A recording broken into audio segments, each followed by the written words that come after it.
C'était une de ces nuits où le froid semble vivant, mordant, si dense et lourd que chaque inspiration vous brûlait les poumons. En janvier, dans le sud de l'Ohio, les sons avaient tendance à être étouffés, surtout le long des routes secondaires qui serpentaient entre les étendues sombres des terres agricoles et les lisières de forêt ployant sous le givre. À l'intérieur de l'usine Covington Mill, la lumière des néons bourdonnait au-dessus du fracas rythmé des machines, alors que l'équipe de nuit achevait son service. À 3h12 du matin, un homme du nom d'Eli Warren pointa sa sortie pour ce qui aurait dû être un simple trajet tranquille vers la maison. Eli avait 32 ans, un enfant, 9 ans de mariage. C'était le genre d'homme que les gens décrivaient comme étant d'une fiabilité à toute épreuve. Chaque nuit, il quittait l'usine presque à la même heure, empruntait la même route à deux voies et franchissait le seuil de sa porte avant 4 heures. Sa femme, Dana, disait qu'elle pouvait généralement entendre le craquement de ses bottes sur le gravier avant même d'apercevoir la lueur de ses phares. Mais ce matin-là, le 17 janvier 2014, ces phares ne sont jamais apparus. Les images de vidéosurveillance le montrèrent plus tard, traversant le parking des employés, resserrant sa veste contre le froid et grimpant dans son Ford Ranger bleu. Il laissa le moteur tourner quelques secondes avant de s'engager sur la route 19 en direction du sud, vers chez lui. Rien dans la scène n'attirait l'attention. Personne ne le suivait. Personne ne l'appela. Juste un homme rentrant du travail, fatigué et transi de froid. À 3h18, Eli appela Dana. L'appel ne dura que 47 secondes.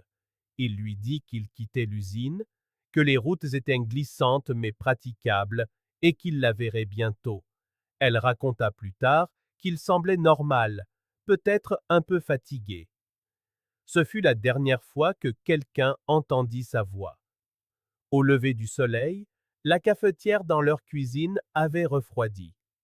Dana se réveilla dans le silence, à côté d'une place vide dans le lit. Elle essaya de l'appeler une fois, puis une deuxième, mais tomba directement sur sa messagerie vocale. À Utazi, elle avait déjà envoyé des messages à deux de ses collègues. Les deux lui répondirent la même chose. Eli était parti juste après son service. À 10h, elle appela le bureau du shérif. L'adjoint Marcus Hill fut le premier à arriver. Il avait déjà traité des signalements de personnes disparues, mais quelque chose dans le ton de Dana le mettait mal à l'aise. Elle n'était pas paniquée. Elle était certaine que quelque chose n'allait pas. La première vérification était simple. Refaire son trajet. Hill suivit la route familière, les yeux balayant les fossés et les bas-côtés où le givre scintillait sous la lumière pâle. La route formait un virage serré près de Beaver Creek Road, un endroit connu pour son brouillard fin et son verglas. Hill s'arrêta là, sortit de sa voiture et attendit. Tout ce qu'il pouvait entendre était le lent mouvement de l'eau sous le pont. Quelques faibles traces de pneus décrivaient une courbe vers l'accotement, mais elle s'arrêtait brusquement. Pas de traces de dérapage, pas de barrière brisée, rien qui ne suggère un accident. Juste des traces, puis de la boue, puis de l'herbe. Il le signala quand même. En quelques heures, le département du shérif avait déployé 2 patrouilles, une unité cynophile et un opérateur de drone sur les lieux. Le signal du téléphone d'Eli avait été capté pour la dernière fois à 3h40, à environ 400 mètres au nord de ce même pont. Après ça, plus rien. À midi, l'affaire passait déjà à la radio locale. les autorités recherchent Eli Warren, 32 ans, de Covington, vu pour la dernière fois quittant son travail tôt ce matin.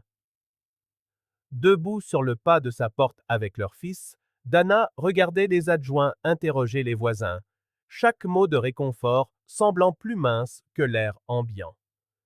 Des équipes de recherche commencèrent à ratisser les bois des deux côtés du ruisseau. Des volontaires de l'usine se joignirent à eux, marchant côte à côte à travers les broussailles gelées, criant son nom encore et encore. Les chiens flairèrent une piste près du talus, mais la perdirent avant le virage. C'était comme si Eli était sorti de la route pour simplement disparaître dans le brouillard. Tard ce soir-là, avant la tombée de la nuit, l'adjoint Hill retourna une dernière fois sur les lieux. L'air était devenu immobile, d'un froid si intense que même sa propre respiration semblait trop bruyante.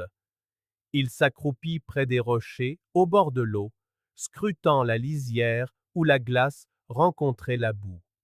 C'est alors que quelque chose attira son attention. Une forme sombre coincée entre deux pierres juste au-dessus du courant. Il la dégagea.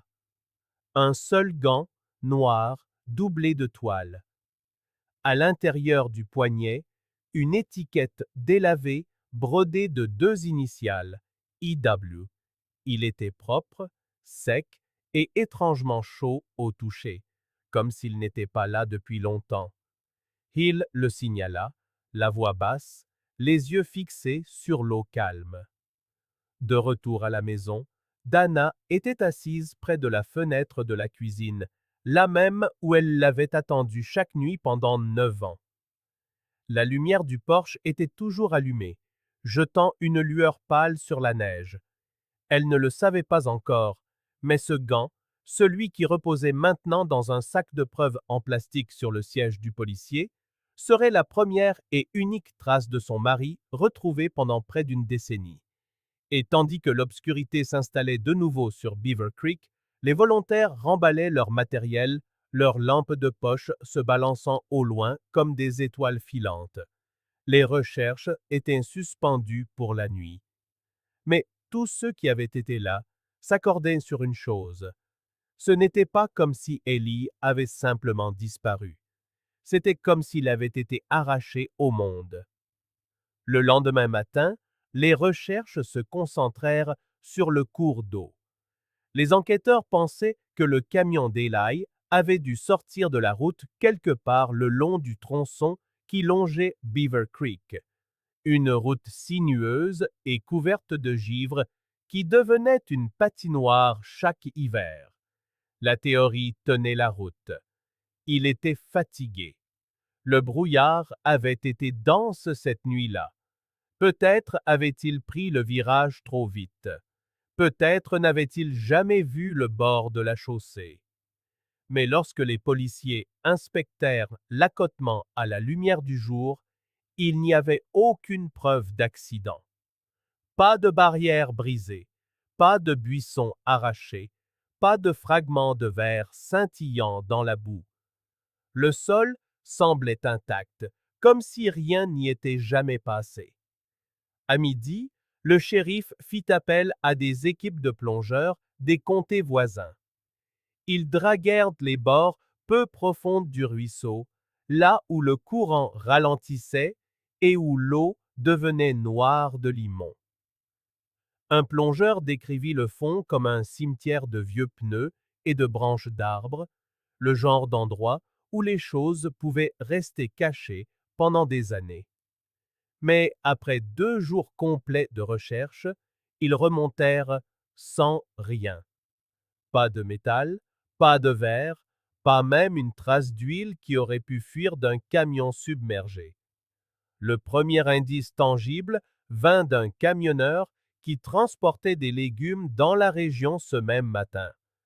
Vers 3h40, il affirma avoir vu des phares devant lui, faibles à travers le brouillard, puis les avoir vus vaciller et disparaître près du petit pont qui traversait Beaver Creek. Il supposa que quelqu'un tournait sur une route secondaire. Il n'y pensa pas plus que ça, jusqu'à ce que la nouvelle de la disparition d'Ellie soit diffusée le lendemain. Les enquêteurs retracèrent son itinéraire, mais là encore, aucune trace de pneus ou de ripage n'apparut. C'était comme si ses phares s'étaient simplement éteints. Les inspecteurs élargirent le périmètre de recherche.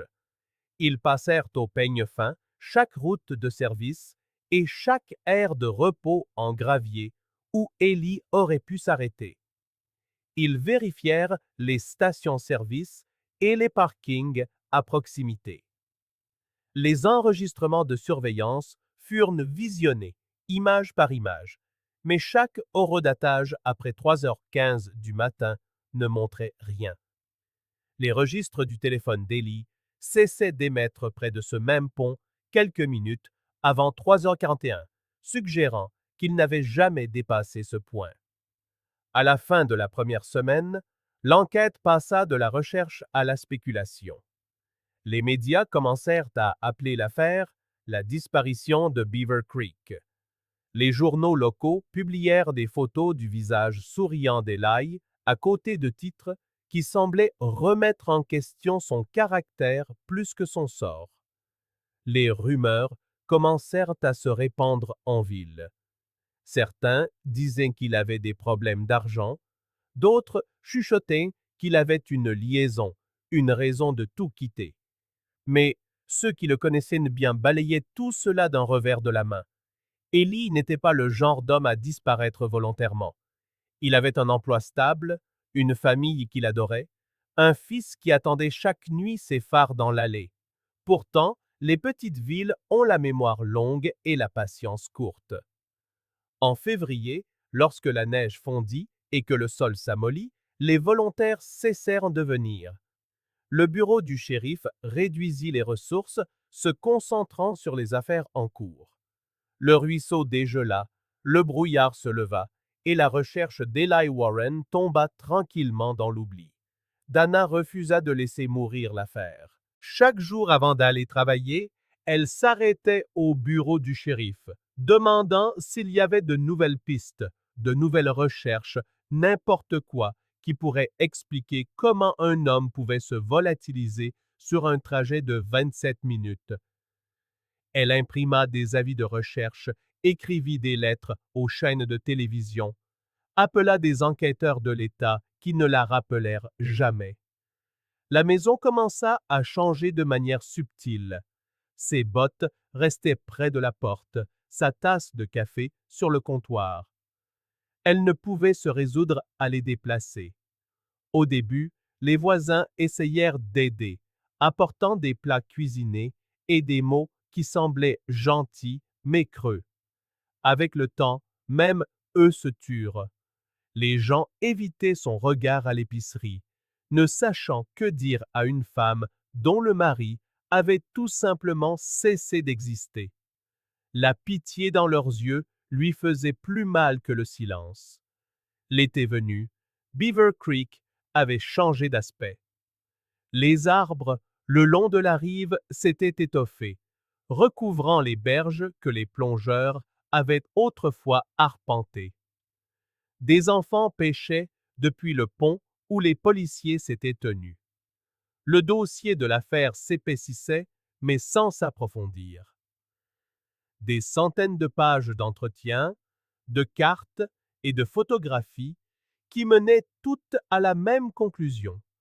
Aucune trace d'Eli, aucune trace de son camion, aucun signe d'acte criminel. C'était comme s'il avait roulé droit dans le brouillard et avait été avalé tout entier. La première veillée eut lieu 6 mois après sa disparition. Une trentaine de personnes se rassemblèrent près du pont, tenant des bougies qui vacillaient face à l'eau. Dana parla doucement, les remerciant de se souvenir. Elle dit qu'elle n'avait pas besoin de tourner la page, juste de connaître la vérité. Son fils, alors âgé de 8 ans, lâcha une lanterne en papier qui s'éleva dans le ciel sombre jusqu'à disparaître complètement, tout comme son père. Un an plus tard, il y avait moins de bougies. L'année suivante, encore moins. Mais un homme ne manqua jamais un seul anniversaire. Le père d'Élie, un cheminot à la retraite, garait son vieux pick-up près du pont chaque 17 janvier, juste avant l'aube. Il n'apportait jamais de fleurs et ne restait jamais longtemps. Il posait simplement une lanterne près de la glissière de sécurité et la laissait brûler jusqu'au matin. Les habitants s'y étaient habitués. Une lumière près du pont, brillant faiblement à travers le brouillard. Certains disaient que c'était un signal pour un fils qui avait perdu son chemin. D'autres croyaient que c'était un rappel que quelque part, sous cette eau ou au fin fond de ces bois, une histoire était restée inachevée.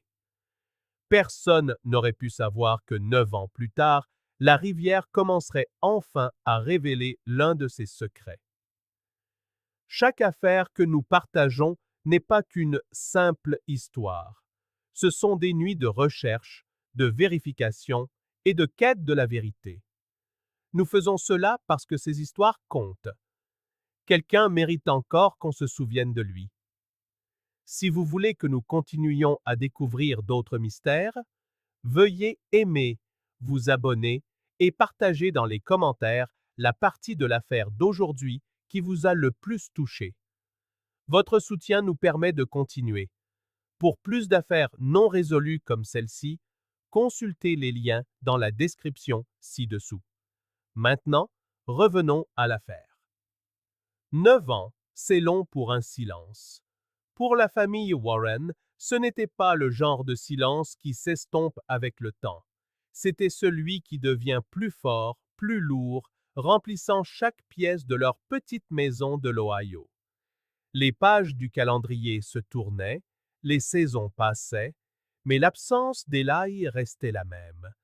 Sa femme, Dana, apprit à vivre par fragments, entre les questions sans réponse, entre le faible espoir qu'il revienne peut-être et la certitude silencieuse qu'il ne le ferait pas. Leur fils, Jacob, n'avait que 5 ans lorsque son père a disparu. À 14 ans, il se souvenait à peine du son de sa voix.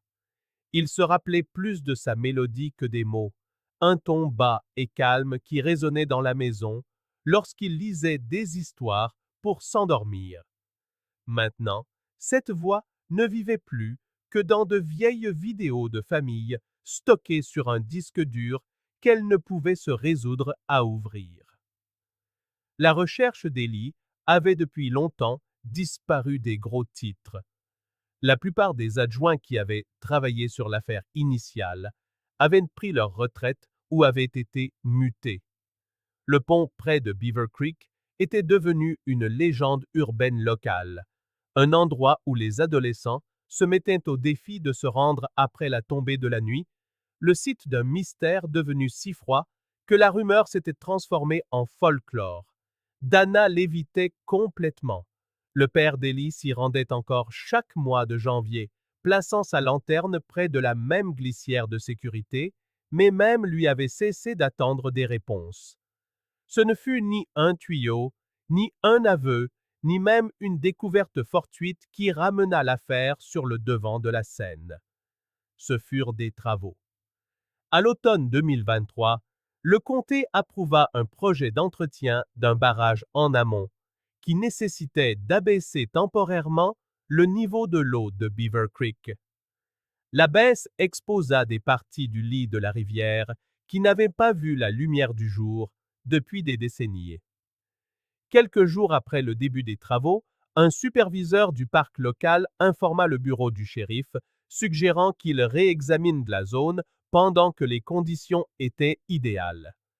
L'unité des affaires non résolues, restructurée un an auparavant, décida de ressortir le dossier d'Eli Warren, non pas parce que quelqu'un s'attendait à des résultats, mais parce que c'était l'une des rares disparitions non élucidées du comté qui n'avait jamais été définitivement classée.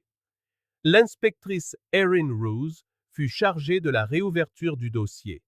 Elle n'était pas là quand Ellie a disparu, mais elle avait grandi dans la région. Elle connaissait l'histoire, avait emprunté ces mêmes routes pour aller au lycée chaque matin.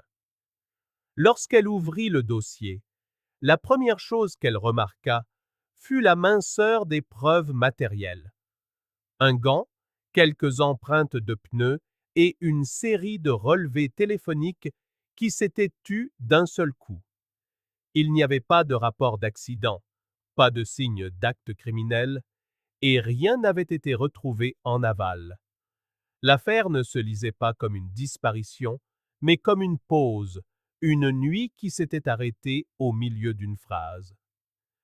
Rose commença là où les premiers enquêteurs s'étaient arrêtés.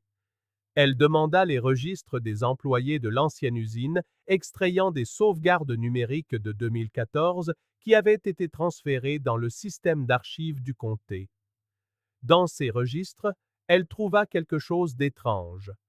L'horodatage de la fin de service d'Ellie indiquait qu'il avait pointé à 3h02, soit 10 minutes avant que les images de sécurité de l'usine ne le montrent quittant réellement le bâtiment. Ce n'était pas une incohérence majeure, mais c'était suffisant pour soulever une question. Pourquoi quelqu'un aurait-il ajusté son heure de départ? Et qui avait l'accès pour le faire? Pendant ce temps, un policier d'État vieillissant du nom de Paul Menard entendit parler de la réouverture de l'affaire. Il avait été le premier à répondre à l'appel 9 ans plus tôt et n'avait jamais vraiment accepté la théorie selon laquelle le camion d'Ellie était tombé dans le ruisseau. Par curiosité, il fouilla dans ses anciennes notes et cartes, vérifiant quelque chose qui l'avait toujours dérangé: l'absence de données des capteurs de trafic. En 2014, la route 19 avait 2 capteurs autoroutiers entre l'usine et la maison des Warren, l'un près de la limite du comté, l'autre avant la bifurcation vers Beaver Creek.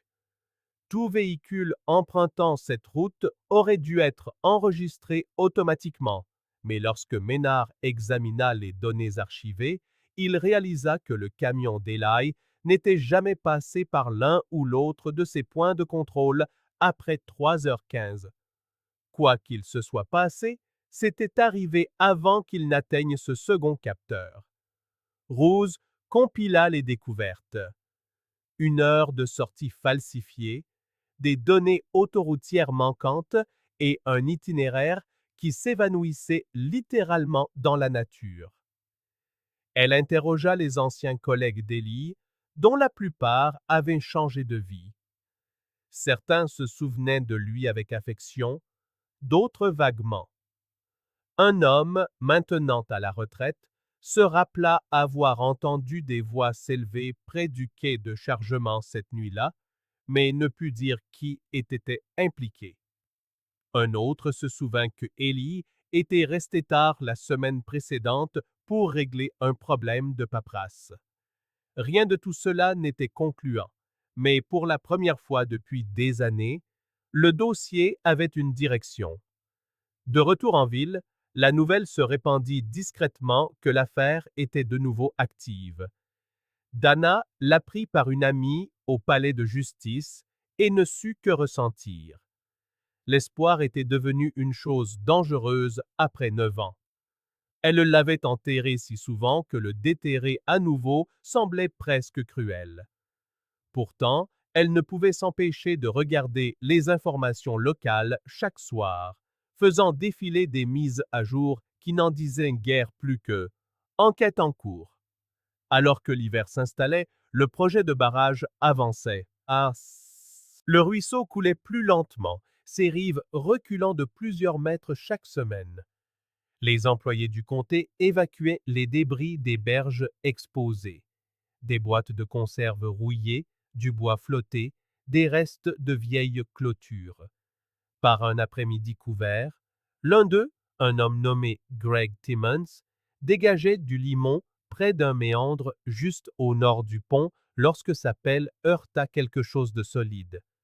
Au début, il pensa que c'était une autre bûche submergée, mais la forme était mauvaise, lisse, incurvée, métallique. Il enleva plus de boue et vit une légère traînée de peinture bleue sous la crasse. Il recula, le cœur battant, réalisant que ce qu'il regardait n'était pas un débris. C'était un toit, à peine visible sous la ligne d'eau sombre, légèrement incliné sur le côté, la silhouette d'un pick-up. Lorsque les adjoints arrivèrent, ils bouclèrent immédiatement le site. Les ouvriers se tenaient en silence, fixant le faible reflet du métal sous le courant. La même rivière qui avait refusé de livrer ses secrets pendant près d'une décennie baissait enfin la garde. Pour la première fois en 9 ans, Beaver Creek avait quelque chose à dire. L'équipe de récupération arriva avant l'aube, leur camion tournant au ralenti dans le froid humide.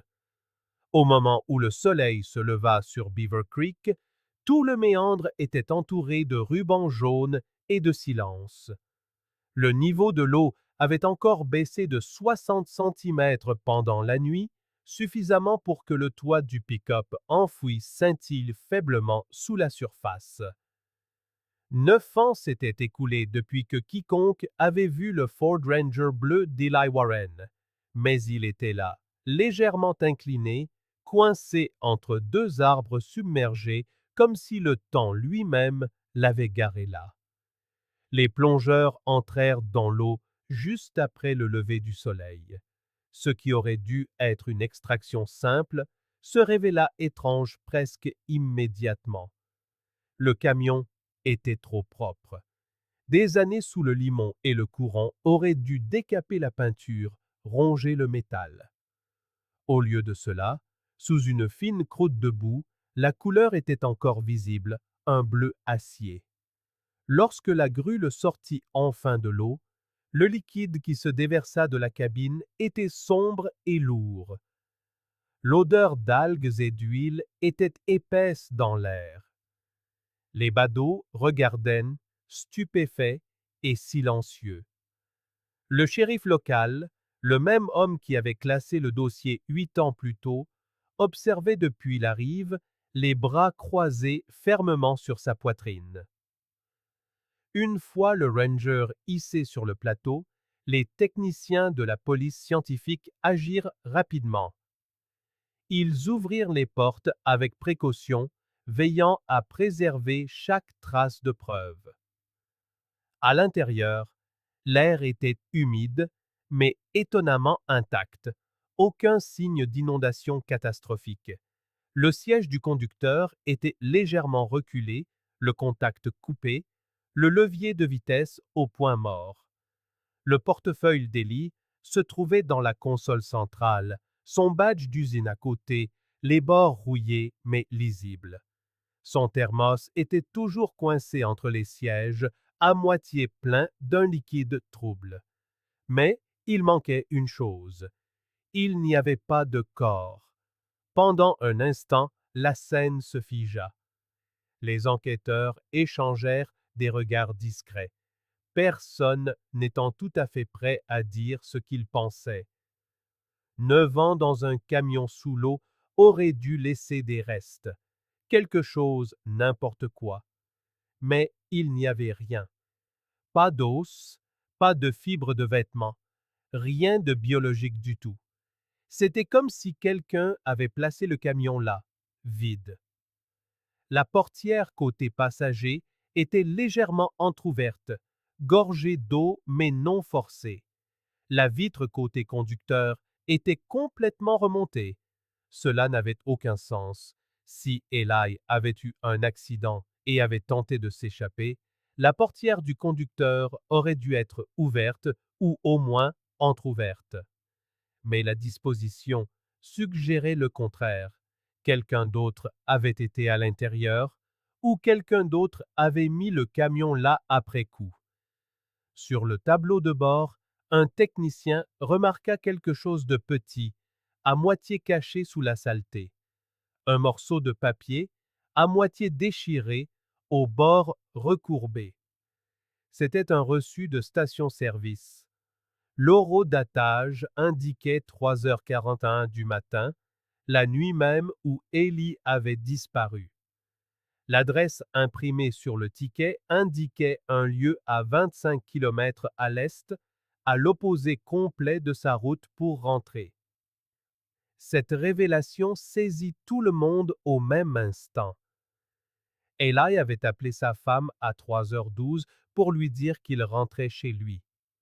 Pourtant, ce reçu le plaçait vivant près de 30 minutes plus tard dans un tout autre endroit. Sur une route qui l'éloignait de sa maison, de l'usine, et qui ne menait nulle part si ce n'est vers des terres agricoles désertes. L'inspectrice Rose le fixa longuement. Ce reçu n'aurait jamais dû survivre à des années passées sous l'eau. Il aurait dû se désintégrer depuis longtemps. Pourtant, l'encre, bien que floue, était encore lisible. Quelqu'un l'avait manipulée après les faits, peut-être même placée là intentionnellement. Ils l'envoyèrent directement au laboratoire. Les résultats revinrent plus tard dans la journée. Le papier était humide, mais pas assez dégradé pour avoir passé 9 ans immergé, ce qui signifiait qu'il avait probablement été introduit dans le véhicule après que le pick-up fut déjà sous l'eau, ou, hypothèse plus glaçante encore, juste avant. La station-service en question n'existait plus. Elle avait fermé en 2016, les caméras avaient été remplacées depuis longtemps, les enregistrements effacés. Mais les archives commerciales confirmèrent qu'elle était bien ouverte la nuit où Ellie avait disparu. S'il était là à 3h41, quelqu'un aurait pu le voir, mais personne ne l'avait jamais signalé. L'équipe continua de travailler toute la nuit. La boue fut passée au tamis, les planchers aspirés à la recherche d'indices. Ils ne trouvèrent que de petits détails poignants. Une boîte de pastilles à la menthe écrasée dans la boîte à gants, un dessin d'enfant représentant un soleil et des bonchums allumettes pliées en deux sur la banquette arrière, mais aucune trace d'Eli lui-même. Le lendemain matin, les plongeurs de la police scientifique retournèrent fouiller la zone immédiate autour du méandre du ruisseau. Ils étendirent leur périmètre de recherche de 15 mètres au-delà de l'endroit où le pick-up avait reposé.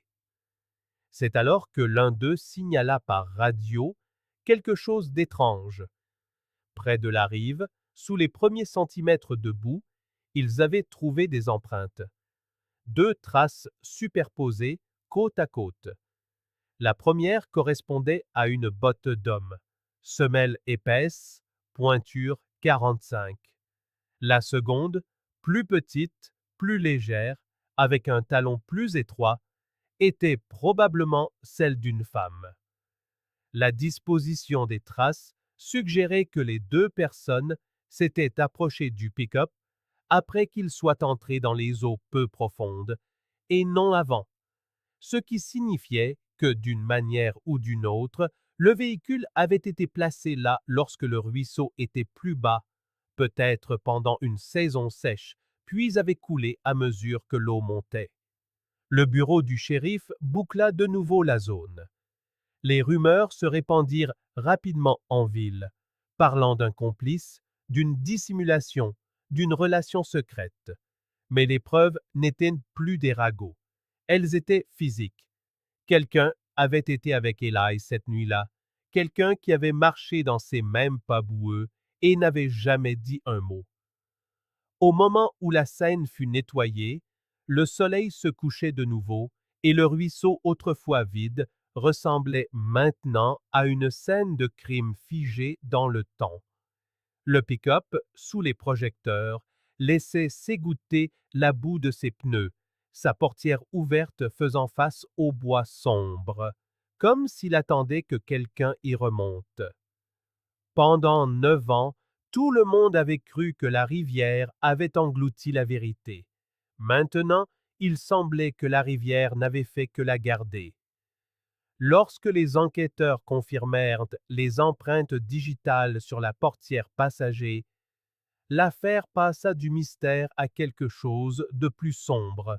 La découverte du pick-up avait déjà suscité des spéculations, mais lorsque les analystes de la police scientifique firent correspondre l'une des empreintes partielles à un nom enfoui dans les anciens dossiers du personnel, Grant Lasker, l'enquête se recentra brutalement sur l'usine de Covington.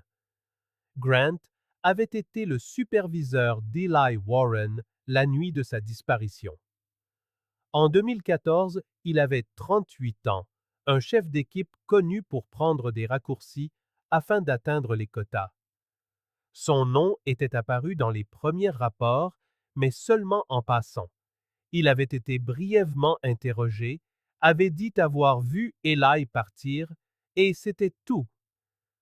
La version officielle avait toujours été qu'Eli avait pointé sa sortie vers 3 heures et n'était jamais rentré chez lui. Mais maintenant, près d'une décennie plus tard, cette chronologie n'avait plus de sens. L'inspectrice Rose et son équipe retournèrent à l'usine, désormais sous une nouvelle direction. L'ancien système de pointage existait encore dans des bases de données archivées, un logiciel granuleux et obsolète, et avec lui, une piste numérique. En effectuant un audit, ils trouvèrent quelque chose d'étrange. Plusieurs employés, au cours de ce même hiver, avaient été déconnectés manuellement bien après leurs heures de départ réelles, et chaque ajustement manuel avait été saisi par Grant Lasker. Confrontés à cela, d'anciens travailleurs commencèrent à se souvenir de détails qui n'avaient pas semblé importants auparavant. L'un d'eux, un homme nommé Brian Cates, admit que la nuit où Eli avait disparu, il avait entendu des voix s'élever près du quai de chargement. C'étaient Eli et Grant. La dispute portait sur des fiches d'inventaire manquantes et un avertissement concernant la divulgation de certaines informations. À l'époque, Brian avait supposé qu'il s'agissait d'un différend d'horaire, mais avec le recul, il réalisa que cela ressemblait plus à une menace. Les enquêteurs convoquèrent Grant pour un interrogatoire. Maintenant proche de la cinquantaine, il paraissait usé, nerveux et sur la défensive avant même qu'une seule question ne soit posée. Il répéta la même histoire qu'il avait racontée 9 ans plus tôt. Eli avait quitté l'usine vers 3h10. Rien ne semblait anormal. Il était monté dans son pick-up et c'était tout. Mais lorsque Rose présenta les données montrant que Grant avait pointé manuellement la sortie d'Eli à 3h02, son sang-froid se fissura. Il accusa un bug du système. Quand on le pressa d'expliquer pourquoi le badge du porte-clés indiquait que le pick-up d'Eli avait quitté le portail de l'usine à 4h02, soit près d'une heure plus tard que déclaré, il se mura dans le silence. Ce petit appareil, un badge de proximité attaché aux clés du pick-up d'Eli, avait été négligé en 2014.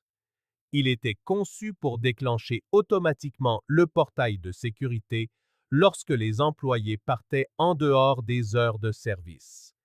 Les registres montraient l'ouverture du portail à 4h02 pour l'identifiant assigné à Eli, mais à ce moment-là, son téléphone était déjà éteint et sa femme appelait, paniquée.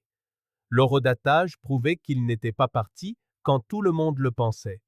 Ou du moins, son pick-up ne l'était pas.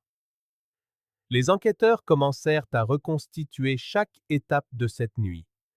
Les images de surveillance du parking de l'usine avaient disparu depuis longtemps, mais les nouvelles preuves médico-légales dressaient un sombre tableau.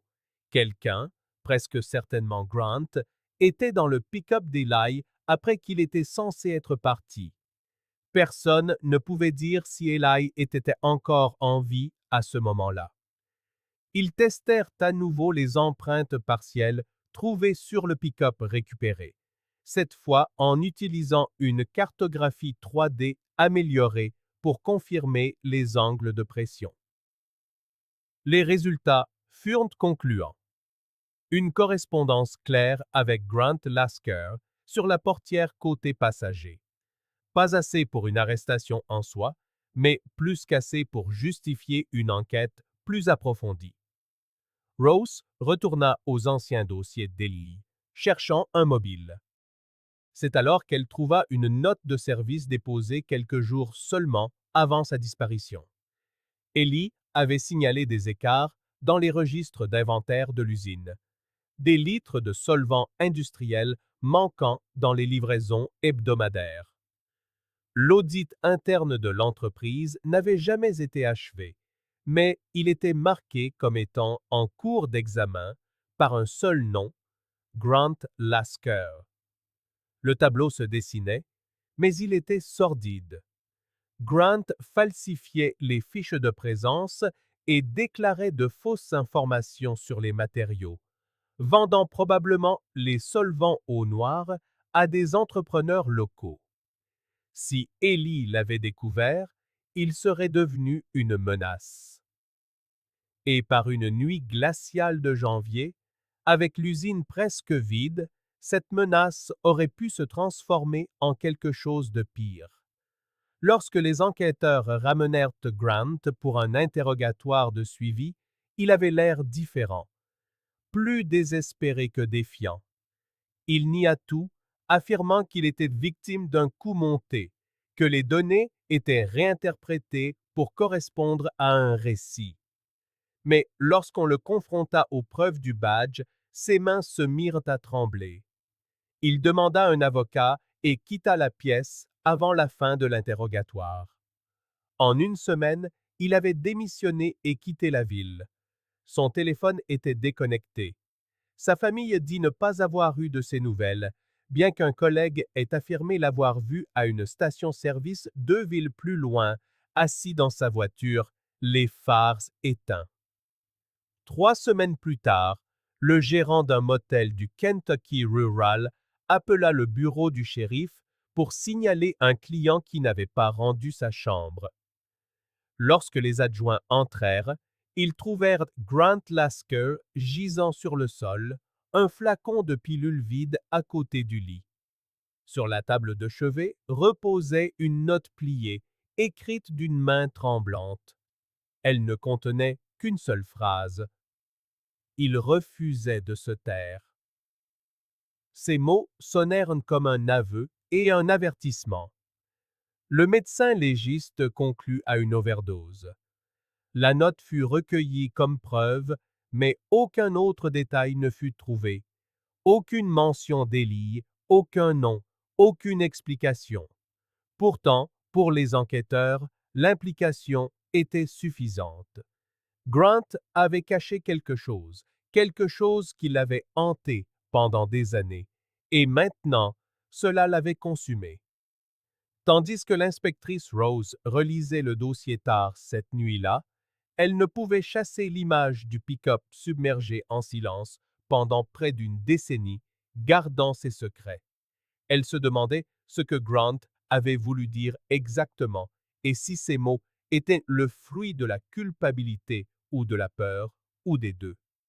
Car si Grant n'était pas le seul impliqué, alors quelqu'un d'autre, quelque part, avait encore une raison de garder le silence. Après la mort de Grant, la note qu'il avait laissée devint le seul fil que les enquêteurs ne pouvaient ignorer. Elle était vague, écrite dans la panique ou la culpabilité, mais elle disait quelque chose. Il refusait de se taire. Ces quelques mots suffirent à renvoyer les enquêteurs à travers chaque rapport, chaque carte et chaque nom lié à l'usine de Covington. Pendant des mois, l'affaire stagna de nouveau, entre rumeurs et théories, jusqu'à ce qu'une piste discrète vienne du bureau de la propriété du comté. 9 ans plus tôt, lorsque l'usine fonctionnait encore sous son ancienne direction, elle avait loué une parcelle de terrain près d'une carrière de calcaire abandonnée.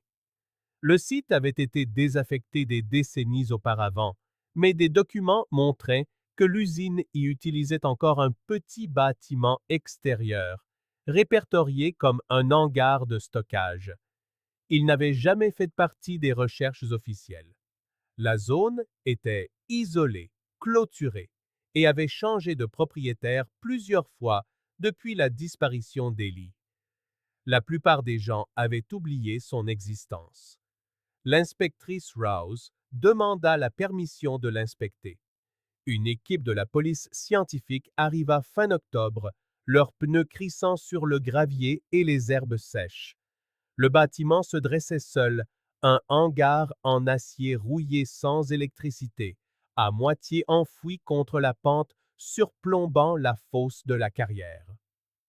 Le cadenas sur la porte était vieux, mais intact.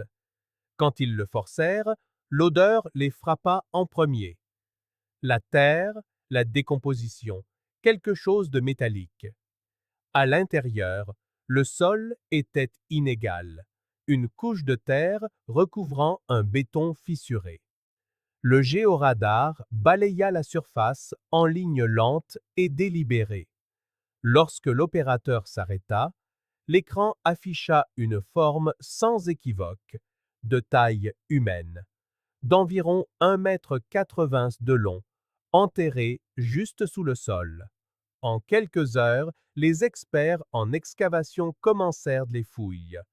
Le silence autour du site s'épaissit à mesure que le contour devint clair. Une tombe peu profonde. Un corps. Les tests ADN prirent 2 jours, mais personne ne doutait de l'identité de la victime. Les résultats confirmèrent ce que Dana craignait depuis longtemps et ce que la ville avait tranquillement accepté, mais jamais prouvé. Les restes appartenaient à Eli Warren. La reconstitution médico-légale révéla plus tard l'histoire de ses derniers instants. Le traumatisme à son crâne indiquait un seul coup violent, assez fort pour le tuer sur le coup ou le rendre inconscient. Les preuves suggéraient qu'il avait été attaqué à l'intérieur de l'usine, probablement après avoir confronté son superviseur au sujet des registres d'inventaire falsifiés. Les dommages à ses côtes et à sa clavicule correspondaient à un déplacement post-mortem, un corps chargé maladroitement dans la cabine d'un pick-up. La chronologie médico-légale correspondait trop parfaitement à la chronologie numérique pour être ignorée. Quelque part, entre 3h15 et 4h du matin, Ellie fut placée dans son véhicule. À 4h02, son badge de porte-clés déclencha une dernière fois le portail de l'usine. La théorie de travail devint claire. Quelqu'un, presque certainement Grant, et peut-être d'autres, avait conduit le corps d'Ellie à la carrière. De là, il l'avait enterré dans le hangar, puis avait utilisé son pick-up pour mettre en scène une disparition à Beaver Creek. Le camion fut laissé au ralenti près du pont, guidé ou poussé dans l'eau, une fois que le courant fut monté. C'était l'illusion parfaite. Un père épuisé, victime d'un accident par une nuit brumeuse. Mais le mobile était plus profond que la colère. Lorsque les enquêteurs réexaminèrent d'anciennes notes de service, ils découvrirent les preuves d'une opération de détournement de carburant au sein de l'usine, un stratagème consistant à subtiliser de petites quantités de diesel et de solvants industriels des livraisons pour les revendre au noir à des entrepreneurs locaux. Cela fonctionnait discrètement depuis des années, des registres modifiés et des fiches de présence falsifiées couvrant la différence. Le rapport d'Eli sur l'inventaire manquant était arrivé directement sur le bureau de Grant quelques jours seulement avant sa disparition. Des registres découverts plus tard révélèrent que Grant n'agissait pas seul. 2 autres noms apparaissaient de manière répétée dans les documents falsifiés. Richard Hale, un responsable logistique qui avait déménagé en Indiana, quelques mois après la disparition d'Eli, et Dan Reeve, un mécanicien qui avait quitté l'entreprise en 2015 et était décédé plus tard d'une insuffisance hépatique. Les enquêteurs ne trouvèrent aucun lien direct les reliant au lieu de sépulture, mais Hale avait acheté un pick-up d'occasion 3 semaines après la disparition, un modèle qui correspondait à celui d'Eli. Le lien était circonstanciel, mais la chronologie était difficile à ignorer. À mesure que la vérité émergeait, la famille Warren se retrouva à revivre la perte à l'envers. Après des années d'incertitude, la finalité frappa différemment. La vérité n'apporta pas la paix, mais plutôt l'épuisement. Dana choisit de ne pas assister à la conférence de presse où les enquêteurs annoncèrent de la clôture officielle de l'affaire. Elle dit qu'elle savait déjà ce qu'ils trouveraient, qu'elle le savait depuis des années, au fond d'elle-même. Il ne les avait pas quittés de son plein gré. Les équipes scientifiques exhumèrent ce qu'elles purent et transformèrent le site en un mémorial temporaire. Des ouvriers et des habitants vinrent se recueillir discrètement, laissant des fleurs, des mots ou se tenant simplement immobiles quelques minutes en silence. L'usine fut démolie peu de temps après, son terrain vendu à une entreprise de recyclage, mais la route de la carrière resta fermée au public. Lorsque l'histoire fut diffusée aux informations locales, une image se détacha. Un jeune homme debout à côté du pick-up récupéré sur le site commémoratif. Jacob Warren, maintenant âgé de 23 ans, ne parla qu'une seule fois, sa voix stable mais basse. Il dit « Ils l'ont caché pendant 9 ans, mais la rivière nous l'a rendu. » Les mots résonnèrent longtemps après la fin du reportage. Le dernier plan montrait le pont où le pick-up avait été retrouvé, silencieux, le brouillard s'élevant de l'eau. À côté, une unique lanterne vacillait dans le vent froid du matin, la même que le père d'Élie avait placée là chaque année depuis la nuit où son fils avait disparu. Et pour la première fois, ce n'était pas le symbole d'une recherche, c'était une lumière laissée pour quelqu'un qui avait enfin été retrouvé.